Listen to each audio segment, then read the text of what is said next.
L'Assemblée nationale proroge pour la 87e fois l'état de siège au Nord Kivu et en Ituri. Affaire Mobondo, les députés nationaux Tadé Mbemba, membres de la commission mise en place par le président de la Chambre basse du Parlement, montent au créneau contre un de ses collègues députés nationaux qui s'allie un parti politique sur cette affaire au phénomène. Voilà tout pour le titre.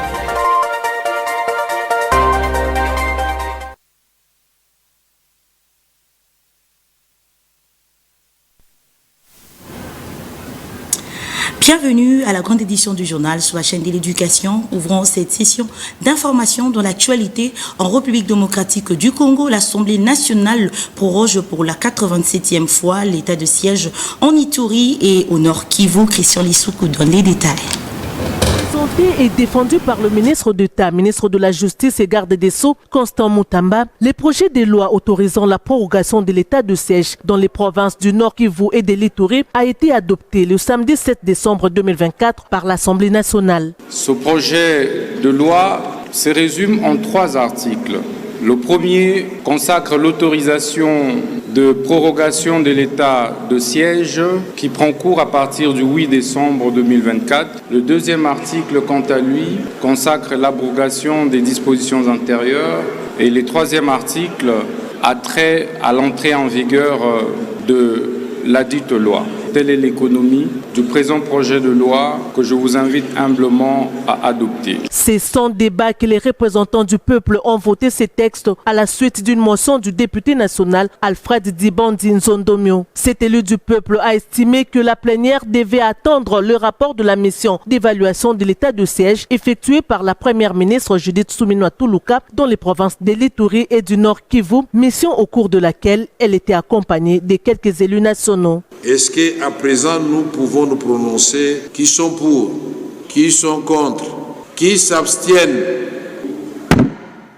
Au vu du résultat de vote, l'Assemblée plénière déclare recevable le projet de loi portant autorisation de la prorogation de l'état de siège sur une partie du territoire de la République démocratique du Congo. 320 députés nationaux ont voté pour, 47 ont voté contre et 1 s'est abstenu. Ces choix de proroger sans débat l'état de siège dans ces 2 provinces traduit à suffisance la patience de la Chambre basse du Parlement et l'urgence pour cette institution d'avoir enfin le rapport d'évaluation de cette mesure d'exception au regard des cris d'alarme des populations locales qui dénoncent certaines dérives et mégestions dans ces 2 provinces.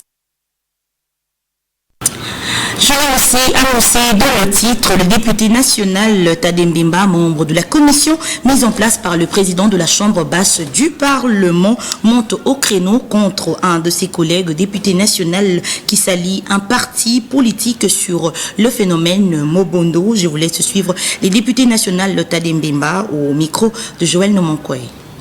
Je pense que nous connaissons tous comment la situation de Mobondo a commencé à travers la province de Grand Bandundu. Et donc, je pense que ce n'est pas une question d'un parti politique, mais plutôt ce sont 2 personnes peut-être qui sont sorties, comme vous le savez, c'est une situation que nous maîtrisons tous de belle manière. Eh bien, moi, j'avais réagi par rapport à cette question tout simplement. Nous avions été conviés à une mission par l'Assemblée nationale et cette mission-là a englobé 3 provinces. Et la province, ville-province de Kinshasa, la province du Kwango et la province de Kwilu. Et nous étions à 11 députés. Nous sommes allés parce que ce qui se passe chez nous, non seulement dans Popokabaka et à travers les autres territoires de la province du Kwango et même de Kwilu, Maïndombe également, nous dérange, donc nous embête. Ça ne plaît personne. Voilà, contre toute attente, nous avons vu surgir une motion d'information. Et cette motion d'information concernait la question de Mobondo parce qu'ils sont revenus en puissance cette fois-ci. Malheureusement, un collègue député national, il commence à parler des partis politiques en perte de vitesse que nous ne maîtrisons pas.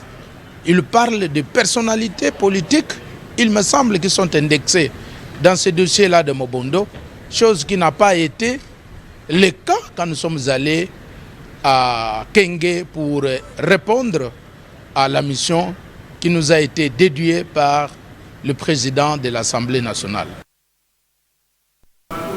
Le bureau de l'interfédéral du Cercle de réformateurs intègres du Congo a organisé une journée pédagogique à l'intention de tous les dirigeants du parti de la ville-province de Kinshasa. Le week-end au siège du parti suivait tour à tour l'interfédéral de Kinshasa, Jérémy Ngoya, et le formateur Vivien Kalonji, dans ce propos recueilli par Fanny Chiswaka.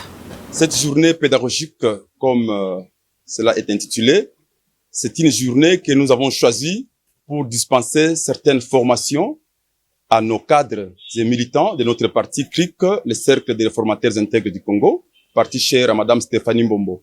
Cela veut dire, en tant que parti politique, nous ne voulons pas rester seulement là comme des activistes sur le terrain, faire la politique, mais nous voulons aussi être un cadre de formateurs qui ont pour mission d'aller réformer. Vous ne pouvez pas être, n'est-ce pas, quelqu'un qui prône pour la réforme si vous-même, vous n'êtes pas formé. Alors, aujourd'hui, nous avons bien choisi le thème autour de notre constitution. Marche vers la révision constitutionnelle. Pourquoi? Parce que c'est ça l'actualité. N'est-ce pas? Notre chef de l'État, Félix Antoine Tshisekedi, il prône ou il vise, il envisage la révision de la constitution de notre pays. Mais oui, nous devons le soutenir. Mais avant de le soutenir, nous nous sommes dit que non, les cadres militaires de notre parti doivent être préparés, ils doivent être enseignés. Nous avons été associés à une démarche de vulgarisation de la connaissance sur la pertinence de la révision ou du changement de notre constitution, parce que cela fait couler encre et salive actuellement. Et c'était très important parce qu'il y a une formation politique a pour mission traditionnelle de socialiser politiquement ses membres. Et c'est le travail que le Cercle des réformateurs intègres du Congo est en train de faire. Et d'ailleurs, nous encourageons les autres formations politiques de pouvoir le faire parce que ce sont les missions traditionnelles d'une formation politique. Et la question, nous n'avons rien inventé ici, nous avons tout simplement visité notre Constitution à travers son préambule, parce que le préambule de la Constitution consacre déjà la possibilité de son changement, parce qu'il reconnaît aux Congolais un droit inaliénable et imprescriptible de pouvoir réfléchir à haute et intelligible voix sur quelle manière on doit organiser la vie politique, la vie économique, la vie sociale et la vie culturelle des Congolais. Continuons sur les débats sur la révision ou changement de la Constitution qui fait couler encre et salive. Les Kinois ont donné leur point de vue concernant cette question. Ils sont tous au micro d'Agathe Miezi et de Djibril Bakamba. Un débat lancé par le président de la République, et il s'avère que c'est une question clivante, passionnante, mais qu'il faut aborder avec beaucoup de froideur pour ne pas verser dans les émotions, le pessimisme ou, disons, des pratiques qui risquent de nous amener dans des dérapages coûteuses pour le pays. Si nous n'ouvrons pas l'œil et les bons, nous allons rester dans le piège et nous ne serons pas, nos enfants, demain ou après-demain, ils vont se retrouver étrangers dans leur propre terre.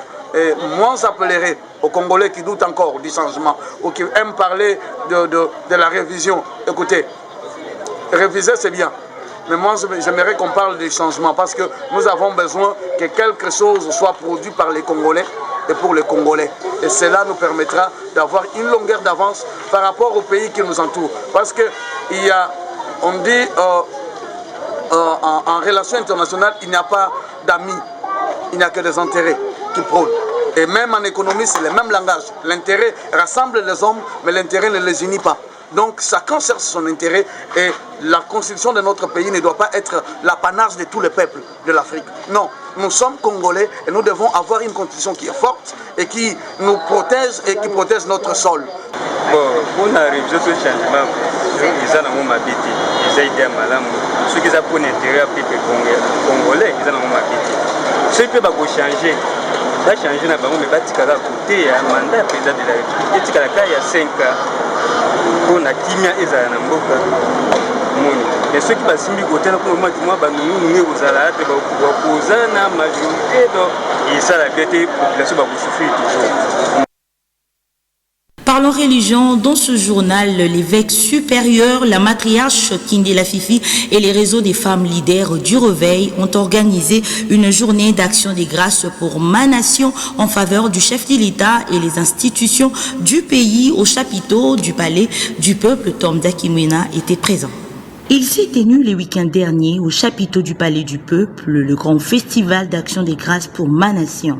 Avec une multitude de personnes venues de partout, une activité qui a connu la participation de plusieurs autorités politiques et ecclésiastiques, tous venus rendre gloire à Dieu pour la nation congolaise. Après le mot des circonstances et la présentation de la vision du réseau des femmes leaders du Réveil, s'en est suivi de prières faites par les femmes leaders dans diverses langues de la République démocratique du Congo, et le tout se clôturait par une prière en faveur du chef de l'État et les institutions faites par l'archevêque président Ejibaya Mampia. Nous avons dit au président de la République et chef de l'État, je prie, Dieu de l'éternité, merci pour les sols congolais, merci pour le peuple congolais, merci pour les minerais en République démocratique du Congo, merci pour toutes les différentes étapes par lesquelles la nation passe.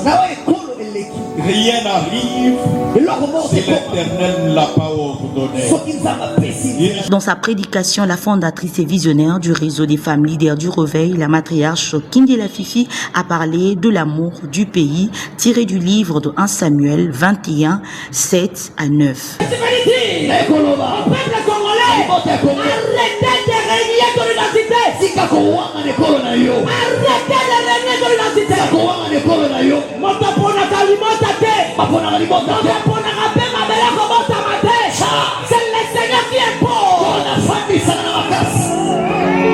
Prenant la parole pour la circonstance, l'honorable Isabelle Yumba n'a pas manqué de mots. Il s'y est de rappeler que les réseaux des femmes leaders du Réveil tirent ses origines en République démocratique du Congo et projettent de contribuer à l'évolution de la nation congolaise. La hausse de prix de transport en commun et les embouteillages à Kinshasa posent problème au consommateur quinois Henri Lissumbu, mandateur de l'association de chauffeurs du Congo et membre de la chambre de grille tarifaire de taxi-bus, appelle au calme la population et exhorte les chauffeurs et propriétaires de véhicules de prendre en considération les nouvelles mesures qui seront promulguées par l'autorité de l'hôtel de ville sur la nouvelle tarification. Suivez. D'emblée, je vous dis que hier déjà, le gouvernement provincial avait convoqué la commission tarifaire pour que nous puissions signer les propositions que nous avons élaborées lors de la commission à l'attention du gouverneur de la ville pour signature. Donc je pense que d'ici les 48 heures, le gouverneur de la ville va signer la nouvelle grille tarifaire qui va apaiser les Quinoises et les Quinois. Et je profite de l'opportunité que vous m'offrez pour demander aux chauffeurs de comprendre que la situation que nous traversons, tout le monde n'est pas épargné. Il faudrait que nous puissions continuer à servir cette population en respectant cette grille tarifaire. S'il y a réclamation, nous avons des personnes bien identifiées pour poser des réclamations auprès des autorités. Et en ce qui concerne les embouteillages, moi je pense seulement que la route n'est pas gérée. La route n'est pas gérée. Nous avons une police qui n'est pas équipée et qui n'est pas expérimentée. Et nous avons des chauffeurs qui ont appris à conduire sur l'État, qui ne connaissent ou qui méconnaissent le code de la route. Ce sont ces deux personnes que nous retrouvons sur la voie publique. Celui-là est venu parce qu'il est mal payé, il cherche l'emploi sur la voie publique, l'argent sur la voie publique. Et il y a le chauffeur qui est toujours pressé, qui doit faire le versement, qui est toujours pressé, qui ne respecte pas le code de la route. Et ces deux personnes, voilà la situation que nous vivons aujourd'hui. La population du quartier Mpassamaba dans la commune de Lantsele demande aux autorités de penser à leur construire un marché moderne pour leur permettre de bien vendre et acheter, de vivre comme dans toutes les communes. Nos stagiaires ont fait le constat.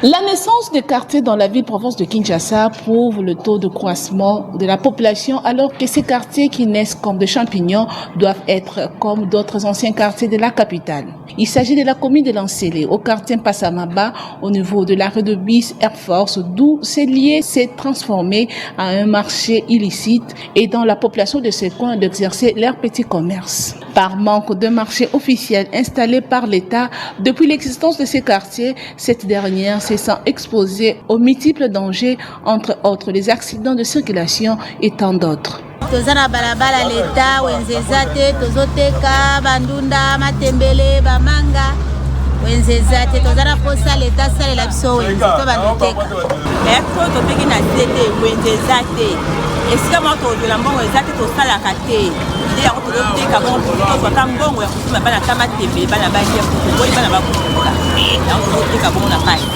basalela biso wenze ya bien ya kitoko to biso bana na mpasa toya koteka na kai eza kitoko makani biso wenze ezalaka te tozoya koluka mwa mike mike po tosunga mabota me tozalaka mpe na riske tala baasida ndenge ezalaka mutu eboya boye pesani etuti. Notons que au gouvernement de penser à construire un marché officiel pour permettre aux habitants de Lantsele et Maluku de bien faire leur commerce.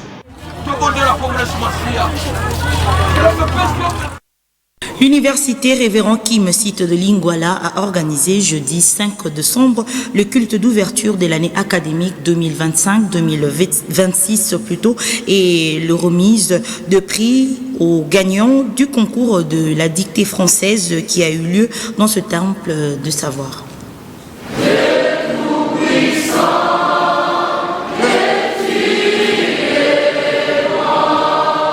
Dieu Tout-Puissant, c'est ces cantiques d'ensemble qui a marqué le début du culte d'ouverture de l'année académique 2024-2025 à l'université Révérend Kim, site de Lingwala, ce jeudi 5 décembre. Après lecture du texte biblique tiré du livre de Matthieu chapitre 25 au verset 13, Révérend Kim, recteur de l'université, a pris la parole pour encourager les apprenants à se préparer, à saisir les opportunités, aussi à faire preuve de bonne réputation, ce qui passe entre autres par la salutation. Vous devez saisir plus vite lorsque l'opportunité se présente. Alors je vous dis, soyez prêts. Il doit préparer. Je vous dis encore, préparez-vous bien. Et n'oubliez pas, les salutations produisent une bonne réputation. Salutations créent une bonne impression. N'oubliez pas, très important. Dans son mot d'ouverture de l'année académique, le numéro 1 des enseignements félicite le nouveau venu pour le choix porté sur ses cadres de formation universitaire. Votre choix de venir parfaire vos connaissances dans notre alma mater est un choix raisonné par les cadres propices à la formation. Pour sa part, l'assistant du secrétaire général académique revient sur la philosophie de ces temples du savoir. Nous sommes une université chrétienne et nous sommes en train de promouvoir les valeurs chrétiennes, les bonnes valeurs. Alors je vous demande de suivre tout ce que nous allons vous dire. Le temps fort de cette cérémonie, c'est la proclamation de résultats du concours des dictées françaises et la remise de prix mis en jeu par le recteur aux gagnants de différentes facultés. Pour lier l'utile et l'agréable, la chorale de la faculté de médecine a agrémenté cette activité.